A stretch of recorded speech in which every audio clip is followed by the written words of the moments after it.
সালামু আলাইকুম রহমতুল্লাহ। আজকের টপিক হচ্ছে আপনি যদি একটা বিজনেস বা হচ্ছে একটা স্টার্ট আপ শুরু করবেন, বা আপনার একটা আইডিয়া আছে, আপনি একটা প্রোডাক্ট সেল করবেন, বা যে কোনো ধরনের আপনি হচ্ছে একটা সার্ভিস সেল করবেন। তো আপনার আসলে কি স্টেপ গুলো হচ্ছে থাকার প্রয়োজন, বা বাংলাদেশে কেন মোস্ট অফ দা বিজনেস বা স্টার্ট আপ গুলো হচ্ছে কেন এক বছরের বেশি সময় চলতে পারে না, এগুলো ফেল কেন করা? তো এগুলোর মেন কারণ হয়ে থাকে যে প্রপার আসলে রিসার্চ এবং গাইডলাইন এবং হচ্ছে প্রপার ভাবে হচ্ছে যে মেনটেন না করা। তো প্রপার রিসার্চ বলতে আপনাকে আসলে খুঁজে বের করতে হবে আপনার টার্গেট অডিয়েন্স কারা এবং তাদের প্রবলেম কি, আপনি কিভাবে সলিউশন দিচ্ছেন, এবং কিভাবে হচ্ছে আপনি তাদেরকে আপনার পণ্যটা বা আপনার সার্ভিসটা তাদের হাতে পৌঁছে দিচ্ছেন। এই জিনিসগুলো আপনাকে খুঁজে দেখতে হবে, বা আপনাকে হচ্ছে ওই জিনিসটা রিসার্চ করে দেখতে হবে।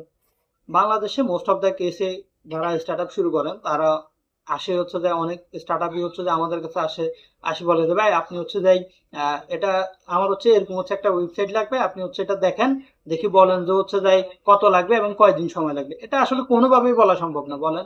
একটা ওয়েবসাইটে শুধুমাত্র ফ্রন্ট এন্ড থাকে না, ওটা অ্যাডমিন ড্যাশবোর্ড থাকে এবং অনেকগুলো লজিক থাকে। And এই যে এই জিনিসগুলো, এগুলো হচ্ছে কথা বলার মাধ্যমে ক্লায়েন্ট এবং হচ্ছে যে এই ডেভেলপার বা হচ্ছে যে সার্ভিস সেল করতেছে স্কিল পারসন, সে কথা বলবে, কনসালটেশন দিবে, তার মাধ্যমেই হচ্ছে যায় আপনি হচ্ছে একটা ভালো জায়গায় পৌঁছতে পারবেন। আপনি যদি হচ্ছে যে খুব দ্রুত একটা প্রোডাক্ট হচ্ছে লঞ্চ করে দেন, আপনার মনে হবে যে আপনি খুব ভালো করতে পারছেন, কিন্তু আসলে একদমই না। আপনি প্রোডাক্ট লঞ্চ করলেন, আপনার প্রোডাক্ট মানুষ ইউজই করলো না, তাহলে আসলে আপনার কি আসলে কোনো লাভ হলো? একদমই না।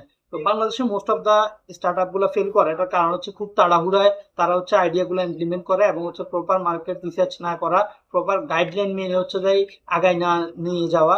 এগুলোর কারণে অনেকগুলো জিনিস ফেল করে। যে আমার হাতে যে একটা প্রোডাক্ট আছে, এটা হচ্ছে যে অ্যান্টিব্যাকটেরিয়াল সলিউশন, অর্থাৎ হচ্ছে আপনারা সবাই জানে যে এটা ডেটল। এটা কেন এরা হচ্ছে যে মার্কেটে হচ্ছে এইভাবেই প্রচার করছে যে এটা হচ্ছে যে কোথাও কোনো ব্যাকটেরিয়া থাকলে এটা হচ্ছে কিল করবে।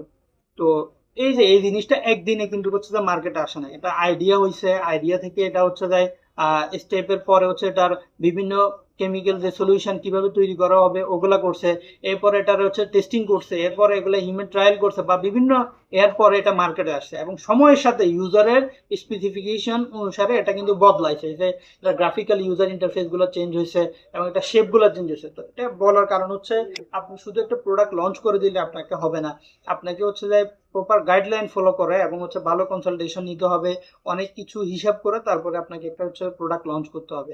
আপনি খুব দ্রুত একটা প্রোডাক্ট লঞ্চ করে দিলেন, যদি মানুষ এটা ইউজই করলো না, তো তাহলে তো আসলে ওইটা বিল্ড করার কোনো মানেই হলো না। তো মোস্ট অফ দ্য কেসে যেটা হচ্ছে কমন সমস্যা, মানুষ আমাদের কাছে এসে বলে তাদের আইডিয়া নিয়ে, তারা আসলে সময় এবং হচ্ছে যাই কস্ট, এই দুইটা হচ্ছে যাই জানতে চায়। এটা আসলে কোনোভাবেই বলা সম্ভব না। কারণ হচ্ছে আপনার রিকোয়ারমেন্ট বুঝতে হবে, ক্লায়েন্টের রিকোয়ারমেন্ট বা অনেকগুলো